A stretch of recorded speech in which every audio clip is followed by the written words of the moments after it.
Olá, tudo bem com você? Eu sou Jeremias Gomes, você está no Vida e Companhia. Vou falar de uma profissão muito bacana. Olha, no Brasil existem mais de 400 mil trabalhadores no setor bancário. São profissionais que movimentam recursos, garantem a segurança das transações e são a ponte entre o sistema financeiro e a população. Mas pouca gente sabe o que acontece do outro lado do balcão. Mas você vai descobrir aqui com a gente o que faz um bancário, vamos entender os desafios, as pressões por meta, a importância da formação técnica e como a tecnologia tem mudado a rotina nas agências. Para tratar deste tema, eu recebo o Edgar Abreu. Ele é especialista nesta carreira de bancário. Seja muito bem-vindo, Edgar. Olá, Jeremias, todo mundo da TV Alesp, muito obrigado. Obrigado pelo convite, vai ser um prazer falar um pouquinho sobre essa profissão tão importante para a nossa economia num todo. Que legal, pô, mais de 15 anos aí atuando no setor, né? Como é que foi lá no começo? Então, eu passei, ninguém sonha em ser bancário, né? Eu falo, cara, para criança sonha em ser astronauta, bombeiro, policial, não quero ser bancário, né? Então também foi um acaso, eu ia fazer professor, fiz uma faculdade de licenciatura para ser professor, estudei para um concurso público do Banco do Estado do Rio Grande do Sul, passei e lá fiz uma carreira ali de 9 anos aproximados. E fiquei no banco por 9 anos. Você fala, ninguém sonha, mas olha, antigamente, é que é da outras gerações, pessoal, o concurso para o Banco do Brasil era o sonho dos pais, né? Então tem uma tradição também, né? Eu vou dizer que não é antigamente. O último concurso que a gente teve de banco grande foi da Caixa Econômica, teve 1.600.000 inscritos. Nossa! Para 2.000 vagas. Então, até hoje é um grande sonho e aí, claro, por culpa de estabilidade, né? Que tem boa remuneração, plano de carreira que acaba atraindo muita gente para trabalhar em banco hoje. Sim. O pessoal que vai para essa área tem uma formação mais específica, mais assim em finanças, administração? Antigamente se exigia muito finanças, administração, economia, né? Na minha época, quando eu era bancário, esses eram os perfis que os bancos escolhiam. Claro que em concurso é quem passou, mas em banco privado você tem um processo de seleção, você escolhia. E aí foi entendendo que o bancário não precisa saber apenas da parte de finanças, ele tem que entender de pessoas, ele tem que ter outras habilidades e skills que não estão necessariamente em faculdade, né? E hoje é um mundo diverso. Hoje dentro dos bancos você tem formado em pedagogia, você tem formado em fisioterapia, em todas as áreas, né? Psicologia, tem bastante economia e administração, mas não é mais o necessário. Na verdade, hoje muitos bancos já contratam mesmo quem não tem graduação, né? Então, com o ensino médio no mínimo já é possível trabalhar em banco. Em geral, está pelo menos fazendo uma faculdade em andamento. A gente me vem à cabeça aí os públicos, Banco do Brasil, Caixa Econômica Federal, tem mais? Tem mais, pois os mais conhecidos são os dois nacionais, mas a gente ainda tem público barra federal ou às vezes estadual, o BASA, que é o Banco do Amazonas, o Banpará, Banco do Nordeste, BRB em Brasília, e tem o Baneste e o Banese. Pois é, eu me lembrei agora, tem os dos estados também, sim, né? mas alguns, muito foi privatizado, né? Mas alguns sobreviveram, principalmente aqueles estados que têm uma cultura muito forte, né? Lá no sul, que tem o Banrisul, o gaúcho brinca, diz que um dia o Banrisul vai comprar o Banco do Brasil. Então, os estados conseguiram segurar alguns bancos públicos. Interessante. Né? E para esses, com certeza, tem concurso público. Agora, a maior demanda acaba sendo no privado. E aí, como é que é a porta de entrada? Boa. Tanto quem trabalha para um banco público, ele passou no concurso, como quem vai ingressar no banco privado, ele tem um prazo de 3 meses para conseguir uma certificação financeira. Que é como se fosse uma OAB, por exemplo. Hoje você se forma em advogado, mas você não pode... você se formou em bacharel de Direito, mas você não pode advogar, tem que passar na OAB. É a mesma lógica. Você pode estar trabalhando no banco, mas você não pode ofertar produtos de investimento, a não ser que você tenha essa certificação. E como o core da atividade do banco hoje, pelo menos de quem está na área comercial, é ofertar produtos de investimento, o banco exige já no ingresso, olha, passa nessa prova e eu te contrato, né? Então aí você vai ter que entender lá do... meu pai, eu entrei esses dias lá, né? Porque eu não vou lembrar as nomenclaturas, certificações, né? CPA 10, CPA 20? Não. Você vai ter que... Eu estou descendo mais assim, você vai ter que entender o que é tesouro direto. Isso, ações, os fundos, os riscos. Porque é complexo, né? Mas é o mínimo que você tem que saber. Imagina, você vai lidar com o dinheiro das pessoas, você vai ajudar elas a tomar suas decisões. Então, como é que você vai fazer isso porque tu entrou no banco e tem um mês só? Então, tem que ter uma validação técnica, essa validação técnica através dessa certificação. Você sabe que no ano 2000, nunca mais eu tirei isso da cabeça, teve um incentivo do governo que você ganhava, salvo engano, era 50% das ações da Petrobras para você tirar do fundo de garantia. FGTS. Foi muito bacana. Aí a gente falou, não... O pessoal explicou para a gente, rende pouco, aí coloquei 2.000, só que aí, né, as intempéries da vida, fui lá, tirei, acho que depois de 2 anos. Caiu a plataforma P21 lá no mar, baixou, subiu, mas eu precisava de dinheiro. Aí, 10 anos, o gerente falou para mim, teve um cara que botou R$2.000 igual você, mas não tirou. No ano 2000 não tirou. Quando eu vi quando ele tinha, eu falei, meu Deus do céu, por que eu tirei esse dinheiro, né? Ações. E daí o gerente, ele vai saber explicar esses detalhes para a pessoa. Esse é o objetivo, né? Porque assim, o brasileiro, ele não tem a cultura do dinheiro, né? Porque ele acha que tem dinheiro. Ele vê um vídeo na internet, ele lê uma notícia, então ele ainda não procura tanto um profissional, às vezes, para tomar a decisão. E ele não enxerga. Você hoje dificilmente vai fazer uma academia sem um personal trainer. Né? Você vai começar a levantar o aparelho, você perde um especialista. Você não vai arrancar o teu próprio dente, você vai no dentista. Agora, com o dinheiro que a gente acha que entende, às vezes você toma decisões sem procurar um especialista, né? Então, a gente tem um problema cultural muito grande no Brasil de educação, mas a tendência é que cada vez mais ele terceirize o que tem que ser terceirizado, né? Que é o conhecimento especialista. Às vezes eu vejo reportagem assim na rede aberta, né? Fulana de tal, empregada doméstica, formou a filha em direito, fez não sei o quê, comprou casa. Eu falei, meu Deus, como é que pode, né? Mas é aquele segredinho, né? Gastar menos do que você ganha, né? Esse é o segredo. E eu já vi educador financeiro falar, olha, eu dou assessoria para médicos. Eles ganham, sei lá, isso há muito tempo, sei lá, vamos colocar 30, 50 mil por mês. Vai ver a dívida deles, 300, 500, 1 milhão. Então, assim, também gastam mais. Estou falando de médico, mas pode ser advogado, engenheiro, qualquer profissão que ganhar 30, 50 mil, vai ter uma dívida grande. Então, vale para todo mundo, né? E o bancário, no caso esse especialista, né, vai ter que ensinar isso para todo mundo. É isso aí. Então, é educação. Assim, a falta de dinheiro, ela não está relacionada com quanto você ganha, né? A pessoa pode ser desnutrida e sendo rica, depende do que ela está se alimentando. É verdade. Então, é muito mais o hábito, né? Então, a riqueza, ela não é o quanto você ganha, é o quanto sobra. E aí é o ato de fazer essa gestão entre ganhar e gastar, né? E o bancário, ele entra nessa gestão. Quando está gastando demais com crédito, quando está ganhando demais com investimentos, né? Então ele atende as duas pontas. A gente vai falar de meta, de tudo que a gente prometeu aqui no começo, mas eu queria saber um pouco dessa certificação, porque você falou, ele entra, tem 3 meses para ter uma certificação, é obrigatório. Então o que os bancos privados fazem? Como se eu te contratar agora, Jeremias, para trabalhar no meu banco, eu não sei se você vai passar na prova, então eu prefiro te contratar já passando na prova. Então tem toda uma indústria, né? Escolas, é um pouco onde eu trabalho hoje, depois que eu saí no banco, na formação desses profissionais. Então a gente prepara os profissionais que tem a certificação.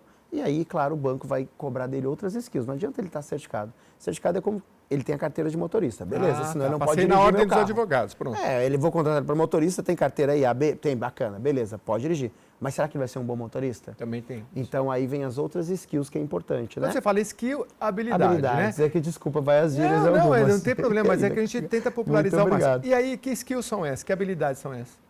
A tua comunicação, é importantíssimo o bancário se comunicar bem, né? Ele vai trabalhar, às vezes tem muita pressão, a gente vai falar um pouquinho de meta, isso é muito importante, tem que saber lidar com pressão, né? Inteligência emocional, saber liderar, saber ser liderado, enfim, então são habilidades que são importantes em praticamente quase todas as profissões. Sim. E no banco não vai ser diferente. E você lidar com o público o tempo todo. Então, eu acho que um dos requisitos é gostar de... Amar. Tem que amar, né? Gostar não vai ser suficiente, não. Porque o ser humano, às vezes, ele te suga, né? Então, você tem que amar, atender ao público, né? E hoje esse atendimento, vamos supor, de finanças, porque você podia até explicar, porque antes, eu quero trabalhar em banco. Como é que é o caminho? Eu vou no site, me inscrevo, assim... Hoje? Bom, hoje se você quer se ingressar, então você primeiro procura fazer certificações. Tem a CPA 10, mas no mínimo CPA 20. Então procura o que é CPA 20, procura essa certificação. Você acha melhor fazer a certificação antes? Sempre. Porque senão nem vai olhar teu currículo. Você já tem que ter. De novo, você vai procurar uma profissão de motorista, você não tem carteira B. É que eu tinha entendido que contratava e tinha 3 meses. A lógica é essa, a legislação é essa. Mas entendi. Mas na prática... Começou a ter muita gente boa, as escolas começaram a formar. Entendi. Olha, tem bastante motorista desempregado aqui, tá tendo aqui. Então os bancos inverteram a lógica, assim, agora já entra só com carteira. Legal. E é bom você já ser um bom aluno nessas formações, porque daí provavelmente o banco já, para a escola, né? Tem bons alunos aí, né? Porque geralmente os bons já têm uma indicação, Hoje eu faço o trabalho de envolver, na verdade, fazer um envio dos meus alunos para os maiores bancos do Brasil hoje. Isso acontece em todas as áreas. Tudo. Os melhores alunos acabam, o mercado, quando precisa, já começa a chamar. Por isso, às vezes, no curso, gente, a formação, já procura, não fala, vou fazer o curso, já procura ser o melhor, porque ali é o primeiro passo para você ser bem encaminhado, né? Exatamente. E é difícil essa formação? São 3 meses de assim, quanto tempo demora? O problema hoje é que, eu digo que as pessoas, elas estão viciadas no mundo que a gente não estava antes, de rede social, onde tudo é fácil e tudo é rápido, né? Não tem aquela coisa de formação, quando a gente fala educação, assim, então ela vê lá um caso de uma pessoa que ficou rica da noite para o dia e acha que aquilo é a realidade e não é exceção, né? Então, para dentro de uma formação profissional, hoje aí com 1 mês, 2 meses de estudo, ele consegue ter uma formação de uma certificação. E eu vou estudar o quê? você vai estudar um pouco do que você falou, tesouro, investimentos, fundos, noções de economia, lavagem de dinheiro, trabalhar de forma ética, sistema financeiro, regulação. Então, é bem complexo assim, a quantidade de conteúdo, mas não é nada desafiador assim, de dificuldade. É um desafiador de tempo de dedicação, como qualquer outra profissão. Então, vou atrás da formação CF10, CPA 10, CPA 20 e CEA. CPA 10, CPA 20 e CEA. São as principais. Aí quero trabalhar no banco, me certifiquei lá, fui um bom aluno, vou no site, eu procuro os amigos, por meio da própria escola, vou entrar. Aí entrei no banco. Como é que é esse caminho dentro do banco, assim? Porque é bom as pessoas saberem, começa como no caixa, vai, porque banco tem ascensão, né? Tem carreira, né? Exatamente. Assim, cada banco tem um pouco a sua lógica, a sua estrutura, mas tem coisas que são comuns a todos, né? Em geral, cada vez mais os bancos contratam profissionais para a área comercial. Então, antigamente, na época que eu trabalhei em banco, tinha muita gente do operacional. O caixa, o cara da tesouraria, o cara que vai fazer o fechamento. Só que tudo isso que é operacional foi automatizado. Né? As pessoas não vão mais no banco para pagar a conta, ela paga pelo celular, né? Ela não vai fazer uma transferência. Vou descontar um cheque, lembra dos cheques? Não vai mais, então é tudo Pix. Mas então, deve ter um pessoalzinho que gosta de ir lá, né? É pouco. É ainda por isso que tem poucos funcionários, porque poucos tem vão aqueles lá. fiéis, né? Que vão tem lá. aí daqueles que não acreditam, tem que ver, né? Tem que ver, então ainda existe. Então a grande massa profissional desse mercado são para a área comercial. Então você tem que ter esse perfil comercial também, que é extremamente importante hoje. E aí, a partir disso, você tem uma possibilidade muito grande, né? Hoje, por exemplo, você ingressa no banco com um salário, um benefício mais ou menos de... O Banco do Brasil, inclusive, divulga no ano, né? É bom olhar o ano porque o banco tem muito variável. Então, ele não é só o salário fixo. Então, ele tem variável, ele tem 13º, tem a participação nos lucros. Então, o Banco do Brasil, por exemplo, divulga que o total cash, que ele chama que é o total de dinheiro, mais ou menos 80 mil de um funcionário que entra no ano. Então, ele ganha 80 mil no ano, né? Vai ser mais ou menos, vamos fazer as contas dá aí. Uns 7, mais ou menos, né? Mais ou menos, deixa eu ver. Mas o Banco do Brasil é concurso, né? É concurso, né? Mas é padrão quase todos os bancos. Se vai no Itaú vai ser a mesma coisa, o Bradesco vai ser uma coisa. Mas mesmo para iniciante? É. Nossa, mas você está falando mais São Paulo também, né? É o mesmo salário no Brasil inteiro. Nossa, então é bom o salário. Agora, é interessante claro, também... somando os benefícios, né? Tem o salário lá uns 3, 4 mil, mais 2, 3 mil de alimentação. Então, o total é 7 mil. Interessante.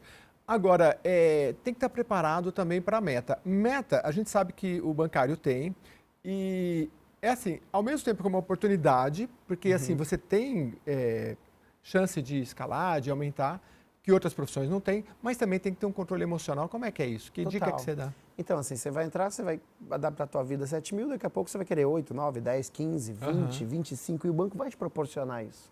Mas é um funil, né? Não é para cada 10 que tem aqui, eu tenho 3 aqui, e assim você vai subindo essa escadinha.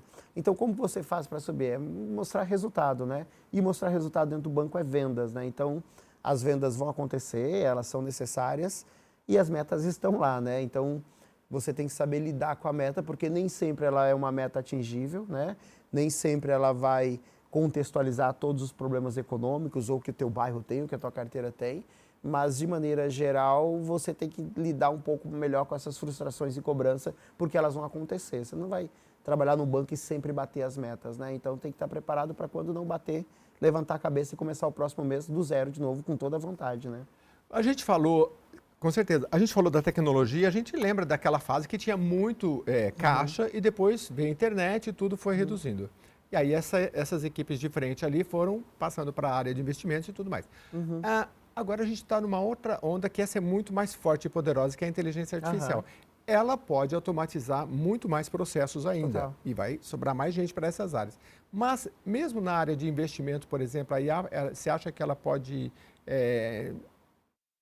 dominar ou vai precisar de um profissional para que ele, no tete a tete ali, ele converse sobre investimento, sobre ela? Boa, perfeito, excelente pergunta.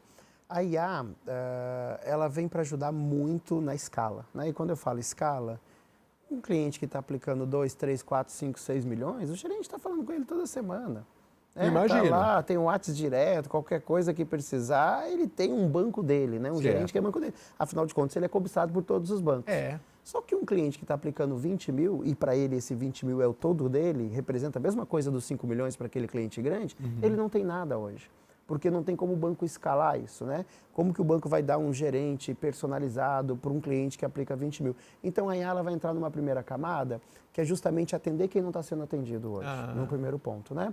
E no segundo ponto, que é onde talvez tenha uma discussão maior, é, será que a IA é suficiente para esses grandes clientes? Aí é um pouco da minha opinião, eu acredito que não. Porque aí assim ela vai dar uma recomendação até melhor do que o próprio gerente. Não tem como discutir que a inteligência dela possa ser pior do que um profissional. Isso é indiscutível, né? Mas eu acho que uma decisão onde você coloca o teu dinheiro, o teu patrimônio, ela vai muito além da melhor opção, né?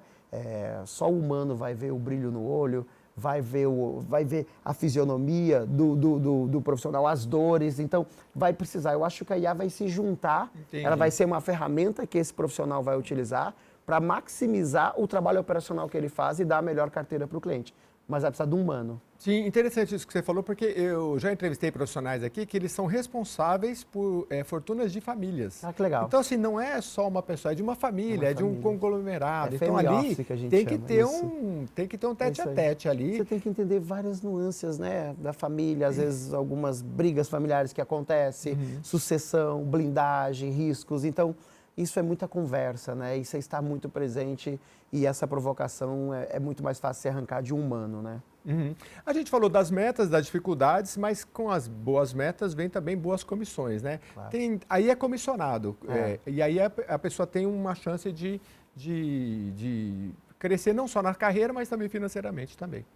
Exato, né? Então, assim, à medida que você entrega mais resultados, você traz mais resultado para o banco, consequentemente você vai ganhando mais também, né? Então, o grande legal de banco é que ele te dá esse plano de carreira ali dentro mesmo, né? Então, na maioria das empresas ou dos cargos que você tem, é muito difícil você subir, né, para outros cargos, né? Você acaba tendo que mudar de área. No banco não, você continua sendo comercial, você vai tendo mais responsabilidade, mais cobrança, mas ao tempo também tem melhor remuneração, né? Com certeza. E a questão ética, porque é um trabalho que também tem que se desenvolver. Você está trabalhando com dinheiro, e dinheiro é um dos principais ativos que as pessoas têm, né? Ao lado da saúde, é muito importante. A questão ética dentro do banco, acho que vocês trabalham também para os funcionários, né? É um grande desafio, né? Com todo lugar onde você tem muita meta, muita cobrança, a ética começa a ser conflitada, infelizmente, né? Então, eu brinco que às vezes o banco vai lá de manhã numa reunião mais institucional, antes do banco abrir, faz reunião com seus gerentes e fala, foco no cliente, é o que é melhor para ele. Beleza.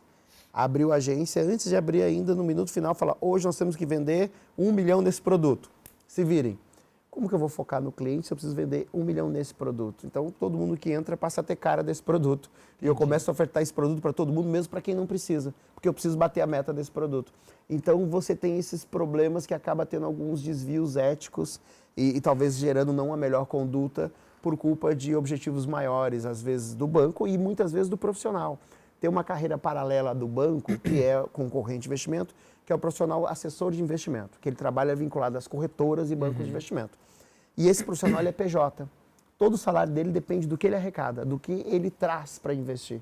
E aí você tem um conflito maior do que no banco. Porque no banco, se eu não bater meta, está lá meu salário. Se eu bater meta, está lá meu salário. Eu posso perder meu emprego ou não ganhar variável.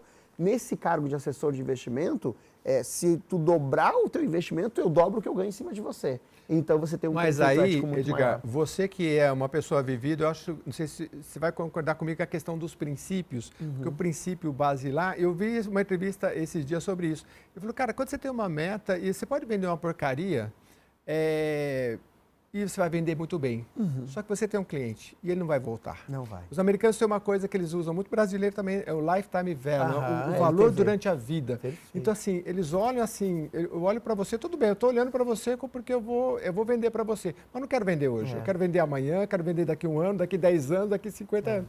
Então, os bancos precisam saber disso. E quem está vendendo sabe que sempre que ele leva aquele princípio de tratar bem, de pensar a longo prazo, ele também consegue mais. Perfeito. É o que eu brinco do enxergar a floresta e não a árvore, né? E esses são os profissionais que crescem. Porque esse que vai lá, bate a meta a todo custo no mês, ele vai queimando os seus relacionamentos, que é o principal ativo que ele tem. E aí no segundo mês já não é tão fácil, no terceiro não é tão fácil, e daqui a pouco ele não consegue mais entregar e ele acaba perdendo o principal ativo dele, que é o relacionamento e os clientes, né? Então, esse consegue fazer planejamento de médio e longo prazo, conseguem ter um retorno melhor e maior. A gente falou muito de investimento, mas bancário, para trabalhar em banco, acho que é um leque grande. Tem área de tecnologia, de administração. Fala um pouco que quem quer entrar, que a gente falou só de investimento, Boa, mas perfeito. tem muita coisa. Hoje, essa parte de investimento, ela ocupa mais ou menos uns 60%, 70% das instituições financeiras dentro dos profissionais.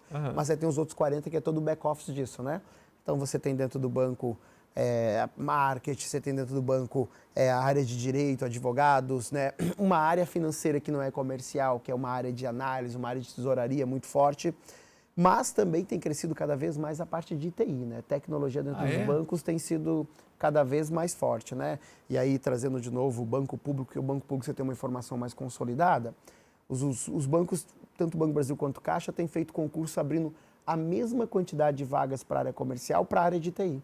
Né? Então, mostra o quanto a área de TI está sendo valorizada e quanto os bancos estão procurando profissionais de TI justamente por enfrentar todas essas concorrências que tem e toda a revolução tecnológica que a gente está vivenciando. Todo mundo, né? Não tem como fugir dessa tecnologia. Agora, banco também tem uma questão de um pouco metódica, né? Tudo tem que ser conferido muitas vezes, né? A máquina confere, você tem que conferir de novo, né? É um pouco disso, né? Assim, o brasileiro especialmente, né, porque os crimes cibernéticos no Brasil estão nos tops do mundo, infelizmente, né, não sei se é porque não tem punição, que a gente tem problema de legislação, mas aí é outra discussão, mas isso faz com que os processos nos bancos, toda a parte de compliance e de segurança da informação, tenha que ser triplicado em relação a outros lugares, né. Aqui a gente viu aqui agora, recentemente, aí, o escândalo do rombo de mais de 1 bilhão dentro do Pix e dificilmente essa pessoa vai pegar uma prisão perpétua ou 20 anos de cadeia, não vai, né? Vai ficar pouco tempo. Então, por culpa dessa impunidade na legislação, faz com que se tenha muito crime cibernético. Consequentemente, o banco tem que burocratizar muito e fiscalizar muito suas operações. Tem uma pergunta boa para você aqui, ó, que eu gostei dessa aqui. Ó. Qual a diferença de vender produto e oferecer solução? Isso já conversa de vendedor, hein? Ele já está falando assim, eu não vendo, eu ofereço solução. Mas tem um fundamento, né? Porque, de fato, porque no investimento você... eu preciso pôr o dinheiro aqui. Mas ter um objetivo é sempre bom, né? Porque se você tem um objetivo, comprar uma casa, um carro, viajar... Você tem até mais garra para guardar aquele dinheiro, né? Tem muito disso, né? Tem. Respondendo essa pergunta, por exemplo, né? Falando em vender um produto. Você é meu cliente, eu falo para você, você já conhece, Jeremias, Previdência? Você já investiu em Previdência? Sabe como funciona PGBL, VGBL? Você é vender produto. Eu já estudei, já esqueci tudo. Por isso que eu preciso de alguém para me orientar. Isso é vender produto. Agora, fala assim, Jeremias, como é que você trabalha? Se você é autônomo, você declara... Você paga INSS, Jeremias, está pagando INSS, bacana. Mas quantos anos você vai trabalhar? Mais tantos anos, quando você está pensando em aposentar? O que você vai fazer depois de se aposentar? Isso é cuidar do cliente. Eu vou falar no final de Previdência também, mas eu não estou preocupado com se você conhece ou não conhece o produto. Quero primeiro te conhecer, saber quais são os seus planos, qual é o prazo, e te ajudar e ver se realmente você precisa de ajuda lá para a tua aposentadoria, né? Se o INSS vai ser suficiente, a gente brinca com o INSS, isso não será suficiente, então a gente já sabe que vai precisar complementar, então é muito mais uma conversa, mais trazer para o seu consciente que você precisa se preparar para essa aposentadoria financeiramente, não só psicologicamente. Não, é maravilhoso. E dar essa orientação, né? Tem uma questão aqui, como é que os bancos avaliam um funcionário, né? Que eu me lembro que uma vez eu conversei com o gerente e eu falei, eu gostava ele entendia muito de finanças, ele me dava umas dicas maravilhosas. Aí eu falei, como é que eu faço para te agradecer? Aí ele falou, não, você entra, para mim é muito importante. Por quê? Porque o banco avalia, né, cada atendimento, né? Perfeito, é porque o que adianta atender um cliente muito bem e ao mesmo tempo atender um outro muito mal, porque a gente vai ter um detrator, o detrator vai fazer eu perder um monte de clientes, né? Então, antigamente os bancos era só entrega, resultado. O bom gerente é aquele que entregava mais. Hoje não. Hoje eu posso ter um gerente que bateu todas as metas, que traz muito resultado para o banco. Se ele tiver uma reclamação na ouvidoria, esse gerente vai para a geladeira, bloqueia a participação nos lucros, então é um caos para eles. Não reclame do seu gerente, então só se você tiver muita razão, não tiver nervoso, porque ele vai, é um problema. Fica a dica, é um trabalhador, problema. Ele está ali, né? Ele está lá, né? Você sabe que essa questão, eu estava pensando esses dias, né? Eu fui mal atendido num lugar, eu falei assim, quer saber, eu vou entrar no Google, porque no Google Maps agora, se eu entrar lá no estabelecimento, né? Você fala, como eu já vi, não é uma porcaria. Eu falei, mas quem é que está ganhando com isso? Eu não estou ganhando. o comércio não está ganhando. Fui lá, conversei, falei, olha, não gostei disso, acha que podia ser assim? Claro, claro, sim, pode ser. Então também a gente não pode ir na base do, agora eu vou acabar com você. Primeiro, né? Não, talvez a gente perdeu um pouco de, vai lá, conversar é a melhor coisa. Vai lá, conversa, fui mal atendido e tal. Aí resolve, não precisa reclamando. Claro, se tiver fundamento, a ouvidoria está lá para isso. Né? É isso aí, exatamente. A ouvidoria tem que ser uma segunda, terceira instância, né? A primeira instância é a conversa ali na agência, com o próprio colaborador, se não der com o gerente dele, né? Cada um tem os seus dias, né? Para cada lado, né? Cada um problemas.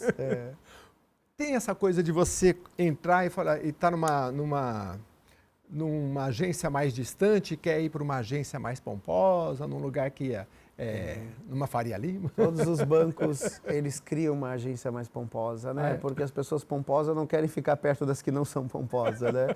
Então, todo banco tem. O Itaú eu digo assim, o funcionário, ele quer ascender na carreira, eu quero trabalhar naquela agência. A lógica é a mesma. Tem, né? Se o cliente quer ir para a pomposa, o gerente também quer. Porque se lá está o cliente de alta renda, lá também vai estar os gerentes com maior remuneração. Então, é uma escada que funciona, né? Então, por isso que todos os bancos têm o que nós chamamos de segmento alta renda. É uma marca diferente, com um nome diferente, mas pertence ao mesmo banco. E lá eles segmentam os clientes que têm maior valor investido ou que têm uma remuneração maior. E lá os gerentes são gerentes diferenciados também. Não, e é bacana, é um atrativo, né? Eu acho que a gente hoje, não sei, talvez na minha infância a gente tinha mais a questão da disputa, assim, eu não sei, parece que a sociedade mudou um pouco. Mas, ao mesmo tempo, quando você tem um objetivo que você quer uma coisa melhor e uma escada, para chegar lá, tem que passar por um processo, né? Bom, a gente chegou ao fim, mas se você quiser dar um recado final, pode dar. Para quem quer começar nessa carreira, fica à vontade, viu, Edgar? Muito bom, então é uma carreira que eu sou suspeito para falar, mas enfim, é uma carreira que mudou minha vida e hoje eu tenho o prazer de mudar a vida de praticamente 7 de cada 10 profissionais que estão trabalhando em banco hoje no Brasil estudaram comigo, então eu sou muito honrado por essa carreira e por ajudar muitas vidas que eu consegui ajudar. E se você quer, é muito fácil, muito tranquilo, vai atrás, busque mais informação do que você precisa de certificar, estuda um pouco. O banco está precisando de muita gente, tem muito turnover, que a gente fala, muita rotatividade, então basta você desejar correr atrás e que o banco mude sua vida. O banco mudou minha vida. Hoje eu dou aula e sou feliz como professor, mas graças aos 9 anos que eu fui no banco, que me deu a oportunidade de fazer o que eu amo. Que bacana, obrigado mais uma vez, porque a gente traz justamente profissionais de diversas áreas aqui, que é para as pessoas ir escolhendo, e acho que você mandou muito bem, porque é professor também, a gente não podia esperar mesmo. Obrigado, muito professor. Obrigado, Jeremias, estou às ordens, obrigado. E olha, você que acompanhou a gente até aqui, muito obrigado pela sua audiência. Vamos ficando aqui nessa edição, mas mande aí as suas sugestões e reveja o programa lá no YouTube também, tá bom? Eu sou Jeremias Gomes, vou ficando por aqui e até mais.